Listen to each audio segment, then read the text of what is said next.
Hi, gang. Hey, Facebook. We're Well, back. we are back with more good news. Yeah, right. I think they're starting to get the idea that we're not necessarily coming with the good news, but we're coming with the honest news. That's exactly right. That's what it is right now, and I think that's particularly important because um, it's easy to be confused about what's happening when we see still a month of inventory and the Hunger Games out there, buyers having to do multiple offers and so forth to get things in. It's easy to think, oh, well, we're done with COVID. But Yay. hey, congratulations, we made it through. The recovery is here upon us, right? It's It was a all V. We knew it would be a V. yeah, no, I can't get behind that, Rox. I still think, I was listening to Gary Keller talk, and he's talking about how there's this insulation, this bubble that has been put around the economy, and it's been protected from the true ramifications and the fallout that is sure to come. And I think that's exactly what we're seeing, right? There is a lot of, low inventory, buyers are out there, it's multiple offers. Yeah, absolutely. Right now, that's exactly what we're seeing. Yet, when we start looking down the pike a little bit further, right? That's right. We start looking at some of these government subsidies and stuff running out. It's not going to be that same story. I just can't see where that's going to continue to be able to maintain the trend.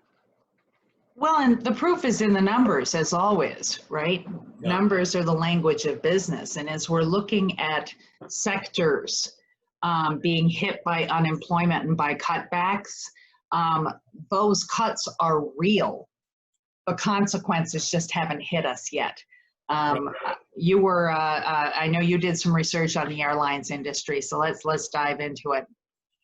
So yeah, back at the beginning of this whole COVID and the shutdown, people air travel, obviously travel in general, just kind of stopped and ceased. So the government came in and said, "Hey, airline industry, we'll give you 25 billion, B with a billion." And 70% of that was kind of set up similar to what a small business owners may be familiar with in a PPP loan, in the sense that, hey, this is money for you as long as you use it for these specific reasons. You're not going to have to repay it. That's right. One of the caveats with that bailout money to the airlines was you can't lay anybody off through September 30th. Right? So here we are, latter part of July. That's right. September 30th is right down the line, and these airlines are starting to look at their numbers and their balance sheets and the revenues that are coming in, and they're starting to signal, hey, listen, there's some waves are coming. When we look at it, American Airlines, they made an announcement that up to 25,000 people may get furloughed. That's 20% of their workforce. And we've got a hub here. Yeah, United is even a bigger one, right? There is 36,000 people, or 40% of their workforce, right?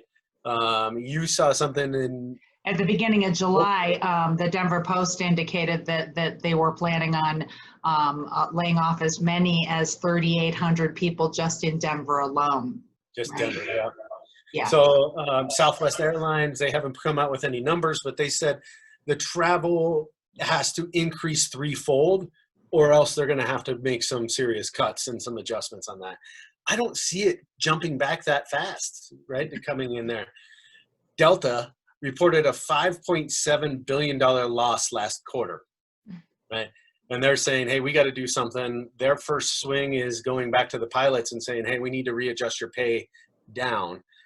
If they can get something done there, maybe that'll, push off some of the furloughs or job losses. But, taking away money from people is never an easy thing. So I think that's going to be a far-fetched idea. Well, and either way you cut it, we're either looking at reduced income for a whole sector, significantly reduced income, or significantly reduced employment. Both bode poorly. If you bought a house based on X number of income, and now that income has been reduced 10, 15, 20, 30%, all of a sudden a lifestyle that was affordable may become either very difficult or impossible to sustain. So either of those scenarios, one at least keeps people marginally employed, but it doesn't stop the impact. It's just layered differently. Right. Yeah. That's exactly it. So I mean, that's just the airline industry. There's other industries that I think are going to be affected. We're starting to see in some states that the rollback of, some of the reopening of the economy is starting to be implemented out there. So what does that have to do with here in Colorado? Well, if we experience the same thing now, all of a sudden back to reduced revenues. The unemployment bonus is set to expire here in about 10 days, unless the government comes and does something else along those lines. And that forbearance agreements isn't indefinite. It was one of those things of, hey, we'll let you set it aside for now, but there's going to come a time when they're going to say, okay, we need to get paid again. And so all of these signs are pointing towards a day of reckoning, I guess is the best way that I can put it. That's right, that another shoe is going to fall, and it's a big one. And those numbers don't lie, right? If I do coaching nationally, and I've been having kind of a gentle argument with some of my coaching clients that I don't care that you're at a month of inventory. Do you know what the unemployment rate is in your state? No. Then how can you consider yourself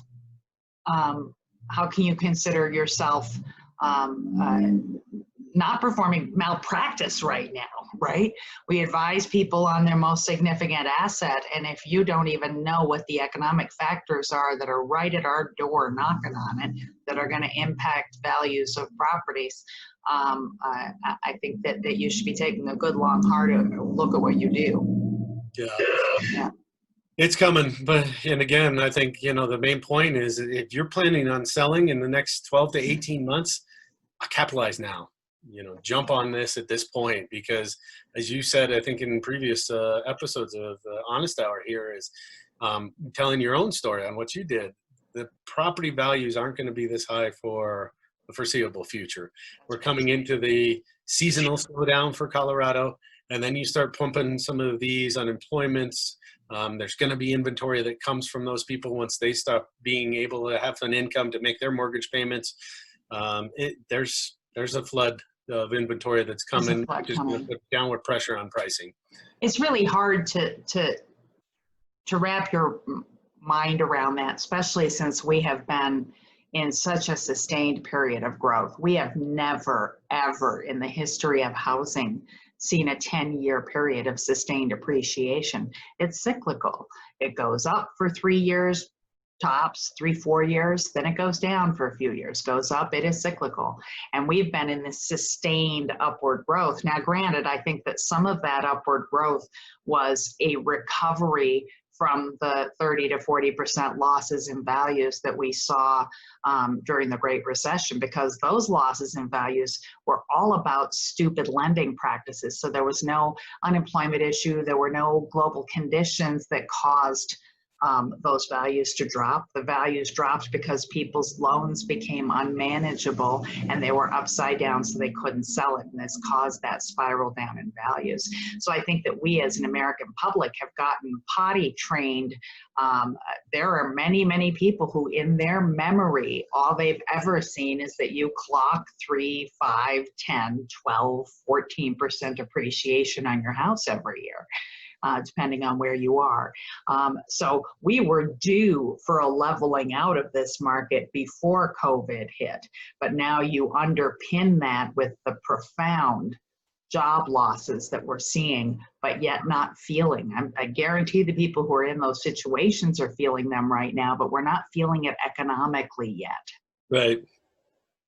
Not yet, but it's coming. I mean, you were sharing a stat earlier about number of missed payments. Yeah, Inman did an article this week that said that in July, and this was, I think I read this on Friday, that was the 17th. So they were past that 15th of the month threshold. And as of the 17th, 32% of American households had not made their housing payments in full, right? That's bills and that's mortgages. Right. That's huge. 1/3 of the population that has some sort of United a housing States of America, obligation didn't make their payment or in full. right? That's massive. It's massive. It's massive. And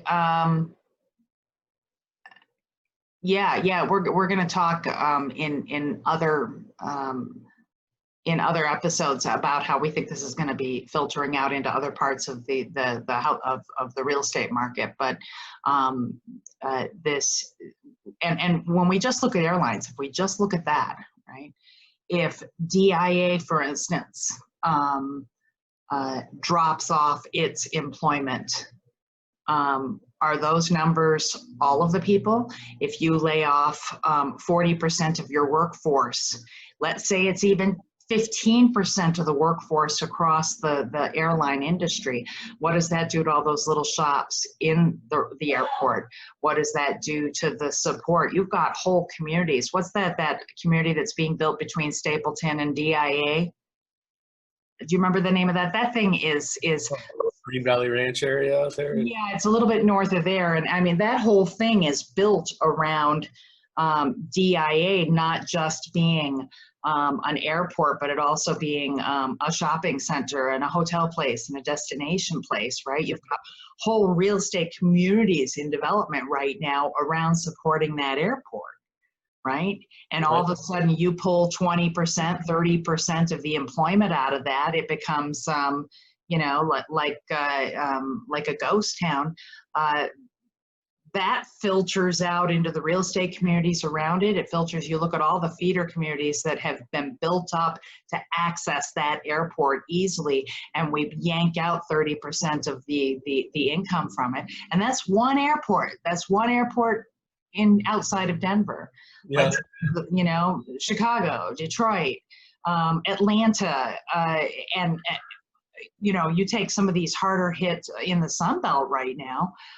Boy, if I were living in Florida or in Georgia right now, I'm probably not going to the airport. No, not really. You're absolutely right. There is a massive ripple effect. I mean, when we're talking about just the airlines employees and staff, right? That also will affect, as you were saying, the shops and the restaurants in the airports themselves. But then those start seeing a reduction in, air travelers and business being spent. There's all the support things for, the bread making companies that are delivering to the sandwich shops that are there. They're going to be affected. I mean, it's just the mechanics, the de-icer guys, the people who work with the luggage. I mean, when we talk about just an airline dropping that type of jobs in a 12-month period of time. I'm from Detroit originally, and I remember when Flint, Michigan, I think they had 3 GM plants close in a 24-month period, I want to say. And Flint was and is the second largest city in Michigan, second only to Detroit. And watching that community that was a community of good blue-collar line jobs, union wages, health benefits. If your wife wanted a new kitchen, you worked overtime for 3 months. You just applied for it. Hey, I want to work overtime. You had an income that you were able to put your kids through college and give them a better life that wasn't muscle work, one that wouldn't be so hard on their bodies. And they had second homes up in the Upper Peninsula of Michigan, right? And in 1-2 year period of time, you went to a third of that city being unemployed.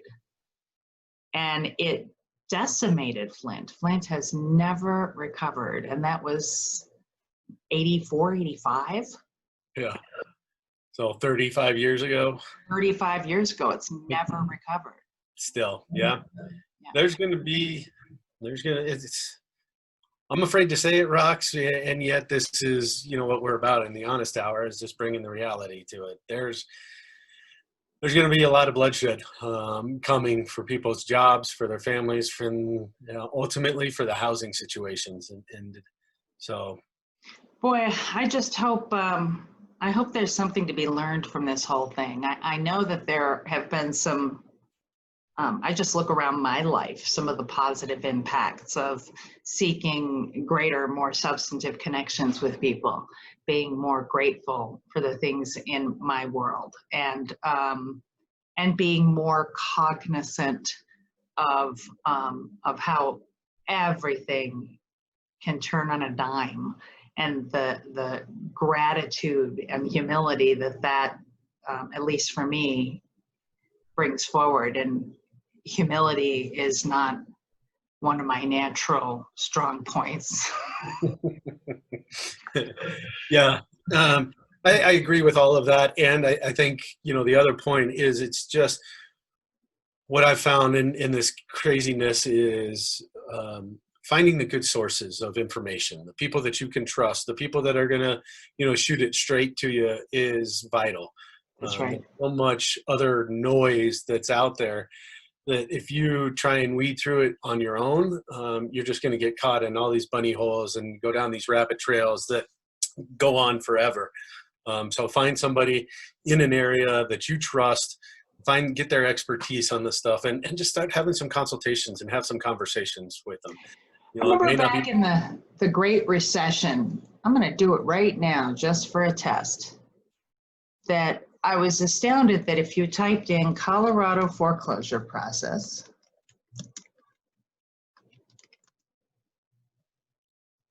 what you got to was same thing, times and deadlines, right? And I think about when you've got a family member who's ill, right?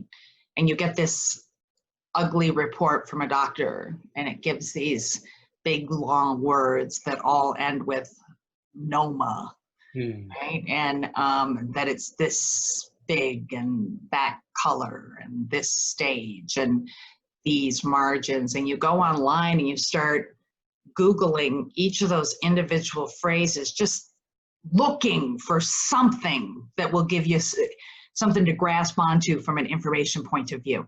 And I think that to your point, when people are struggling financially and they don't see a way out, they go to the only wheelhouse that's readily accessible in the privacy of your own home, and it gives you zero information that actually is applicable to your situation.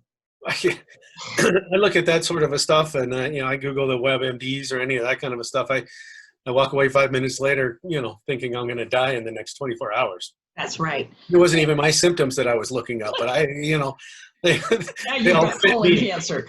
Right. Either that or a taco baby, right?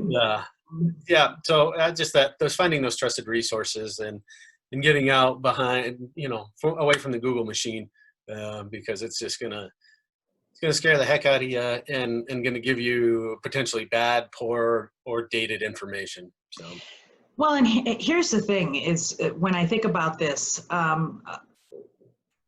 we're not experts on forbearance agreements. We're not experts on unemployment and on the economy. We're not experts on any of these things, right? What we are is, that's right.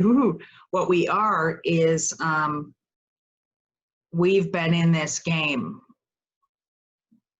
between the two of us for pushing in on 50 years. Right? And what we have always done is analyze deeply the market of the day and go out and find that information we need from experts.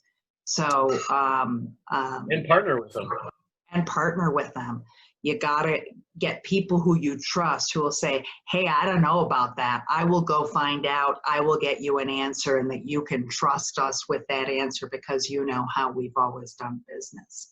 You got to surround yourself with people like that right now, be it real estate, be it financial planning, be it legal advice, be it health advice, for the love of God, all of it, right? Right. Yeah, all of the above. People you trust, who don't have an axe to grind, and who will give you the best information that there is in the moment at time, and can project.